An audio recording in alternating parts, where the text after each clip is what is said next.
એટલે કહું છું વ્યસન બીજું ત્રીજું બેનું દીકરીને કહું દીકરીઓની શું તાકાત છે આ દેશની દીકરીઓની વાત નીકળી એટલે કહી દઉં પોરબંદરની ધરતીમાં બેઠા છે એટલે આપણી પાસે બહુ અપેક્ષા છે દુનિયાને આપણે ભારત છે ને એ સંસ્કૃતિમાં વખણાય મેં હમણાં શરૂઆતમાં કીધું સુપર પાવર તો બીજા છે ઘણા બધું એની પાસે પણ એને શાંતિ નથી અહીંયા છે આ યોગનો દેશ છે શિવને આપણે યોગી કહીએ કૃષ્ણને યોગેશ્વર કહીએ માતાજીને આપણે દેશી ભાષામાં જોગણી કહીએ ને જોગણી એટલે યોગીની મનને સ્થિર કરવું શરીરને તોડી નાખવું એ આપણી પરંપરા છે મને ઓછું કામ આપજો મારે બરોબર નહીં તૂટી જવાનું મનને સ્થિર શરીરને તોડી નાખો હવે અટાણે ઊંધું થયું શરીર સોફે આડું પીડ્યું હોય ને મન અડિયું કાઢતું હોય એમાં ડિપ્રેશનમાં આવી જાય છે કેપેસિટી ઉપરાંત વિચારો કરીએ છીએ આપણે હો કેપેસિટી ઉપરાંત વિચારો કરીએ છીએ કોણ કને કઈ બાજુ ભટકાઈને ક્યારે હું થાય કાંઈ નક્કી નથી આપણે એમ કે બધું આપણે બ્રહ્માંડ આખું આપણે કાંઈ નથી આપણને જે જગ્યા મળી છે એ ટાણું જેને જેને હાચવા ટાણા એના ઇતિહાસ લખાણા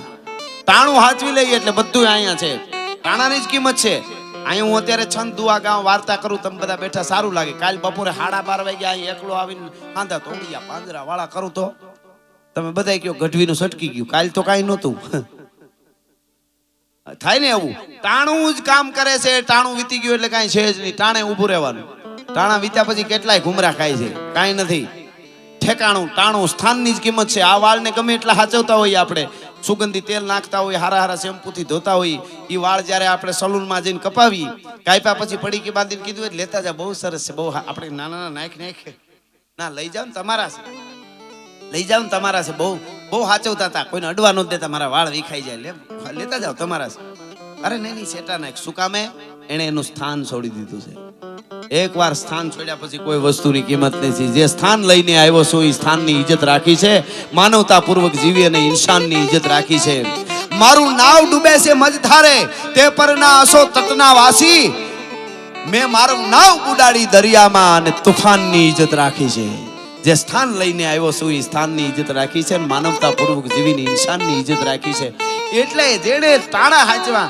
કોઈ પણ બેનું દીકરી અહીં બેઠા છે કોઈ ભાઈ ગરીબ હોય બેન બહુ પૈસા વાળી હોય હાહરામાં હારું હોય બહુ સારું હોય અને બેનના ભાણિયાઓના લગ્ન હોય ને કંકોત્રી મોકલે ને ભાઈ જાય લાખો રૂપિયાના મામેરા દેવાવાળા આવતા હોય ને તો બેનની એક મીટ હોય કે મારો વીર કઈ આવશે મારો ભાઈ ગીત ગાતી હોય બેનો અહીંયા બેઠા છીએ એટલે મેઘાણીએ બરડામાંથી બહુ ગીતો મેળવ્યા છે પહેલી બેન મેરાણી પાસેથી એટલે મને એકાદ લગ્ન ગીત કહું કે કેમ બેન હું સારા ગીતો સાંભળશો માવડીઓ અટાણે ગીતો એવા ધનુરૂપડે એવા આવ્યા છે હા હા વાતું જવા દો ક્યાંય વિટામિન જ નથી રહ્યું ક્યાંય એવા ગીતો નકરો એમ જ થાય છો ડીજે વગાડવા વાળાને મારી વિનંતી છે તમે તમારો વગાડો કોઈનો ધંધામાં ઓલું નહીં પણ બધું માપે સારું લાગે કોકની દુકાનનું ના ઓલો ગોઠવેલું બધું હેઠું પડી જાય એમ આપણે ધમ બજારમાં હું બતાવવા માંગે છે ખબર નથી પડતી અંદરની સ્થિરતા જેટલી વીગી એમ બહાર બધું તોડીને વસોડી નાખવું કોકનું તોડી વસોડી નાખવા મજા આવે એટલે માનું એ જીવ અને કોકના સર્જન કરવા માટે મજા આવે ને ત્યારે માનું કે આપણે શિવની નજીક છીએ બોમ્બ ફૂટે ને બોમ્બ ફૂટે ને એનો અવાજ આવે એમાં વિધ્વંસ થાય કોટો ફૂટે ને એનો અવાજ ન આવે પણ હરિયાળું તો કોટા ફૂટે ત્યાં થાય બોમ્બ ફૂટે ત્યાં હરિયાળું થોડું થાય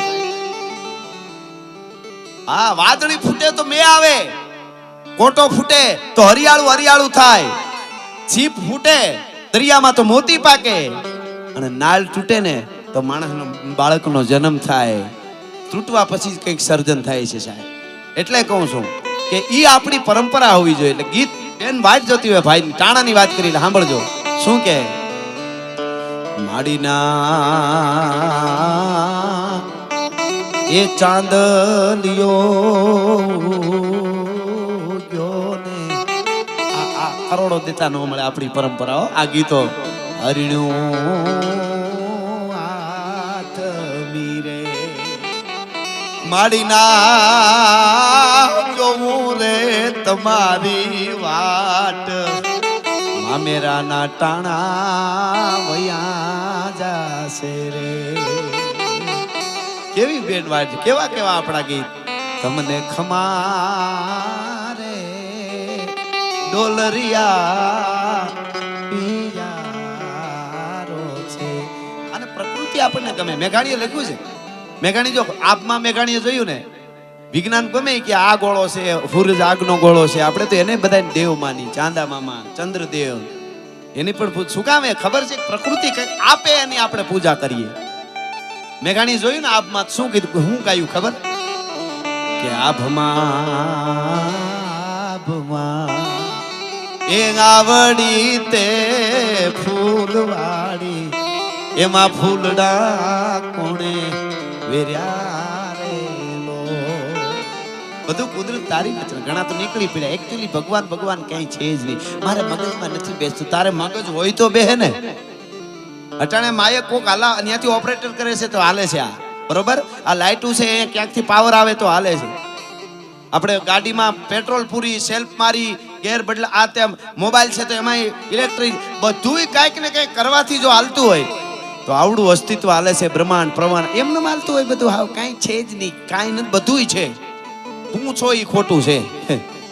અમુક તો એવા નહીં. મને હમણાં એક જણો પૈસા બહુ ઉડે ને ડાયરામાં આપણા, એક જણો મને કે એકચ્યુઅલી તમારા ઉપર આટલી બધી નોટો ઉડે એ ડુપ્લિકેટ હોય કે?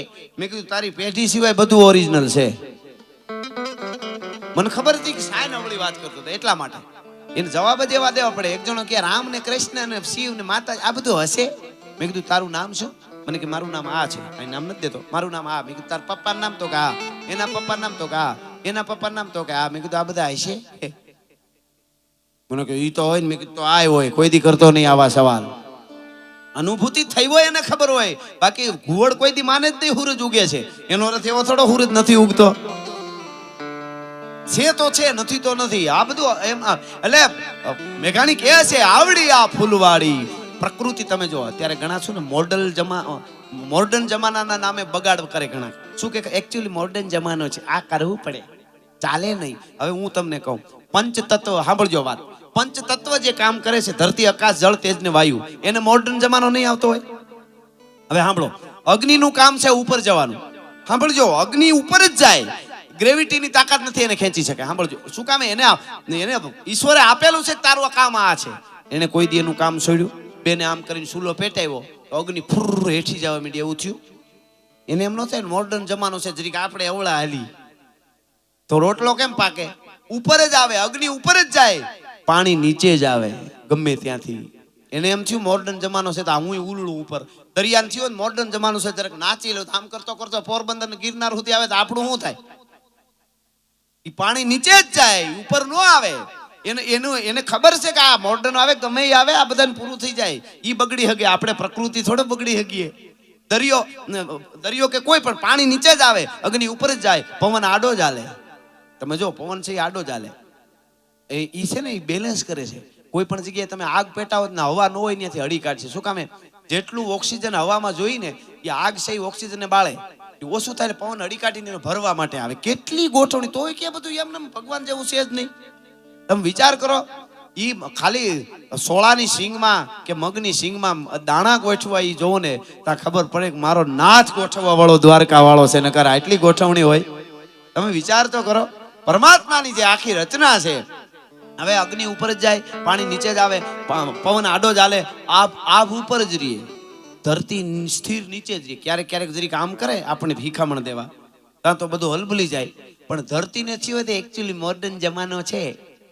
અને 30 આવે છે તો હું જરાક ડાન્સ કરી લઉં.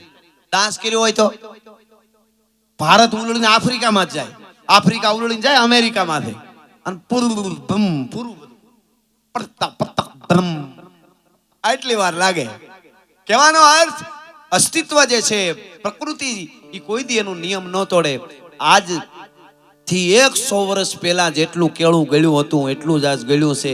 આજથી 100 વર્ષ પહેલા મરચું તીખું હતું એટલું જ આજ તીખું છે. આજથી 100 વર્ષ પહેલા કેરી મીઠી હતી એટલી જ મીઠી છે. આજથી 100 વર્ષ પહેલા કારેલું કડવું હતું એટલું જ કડવું આજે છે. કારેલે કડવાશ નથી મૂકી, મરચાએ તીખાશ નથી મૂકી, કેરી મીઠાશ નથી મૂકી, કેળાએ ગળપણ નથી મૂક્યું, માણસે મૂકી દીધી. એટલે એમ લાગે છે કે આમ થઈ ગયું, તેમ થઈ ગયું, ફલાણું થઈ ગયું.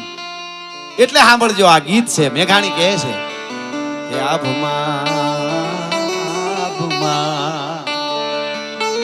એ ચાંદો ને સૂરજ બે દીવા દિવેલ એમાં કોણે પૂર્યા રે લો. હવે હું વાત કરતો તો ટાણાની કિંમત છે. બેન રાહ જોતી હોય અને ભાઈ હાવ ગરીબ હોય, કાંધીએથી અભેરાએથી જૂનો ત્રાહડો ઉતારી ત્રાંબાનો કહારાન્યા નવો કરાવી ઓટાવી અને પસેડીમાં બાંધી અને ભાઈ જઈને ઉભો રહીએ. કરોડપતિ હોય હો, બેનનો હાહરામાં બેન સુખી હોય અને ઈ ત્રાહડો લઈને ઉભો રહીએ ને, લાખોના મામેરા આવ્યા હોય બેનને ન દેખાય, ભાઈનો ત્રાહડો દેખાય, તાણે મારો ભાઈ આવી ગયો, મારો વીર આવી ગયો. શું કામે? તાણે આવ્યો. એનું ઈ ઉલટું હોય, બેન ગરીબમાં હારે હોય, ભાઈ અરબોપતિ હોય. અને બેનના ભાણિયાના લગ્નમાં કંકોત્રી મળે ને ભાઈ કે એકચ્યુઅલી દુબઈમાં મીટિંગ છે, લગ્ન પછી આવી જઈશ. અને લગ્ન પતી ગયા પછી આવે ને સોનાનો હારો હાર લઈ આવે, ડાયમંડનો વાળો મોંઘો લાખો રૂપિયાનો હાર ને બેનને આપે ને, તાકણખાર બેન હોય તો કહી દે કોઈક ભિખારીને આપી દેજે, મારે તારી જરૂર નથી, તારા હારની જરૂર નથી ને કાંઈ જરૂર નથી. કહેવાનો અર્થ જેણે જેણે હાચવા ટાણા એના ઇતિહાસ લખાણા.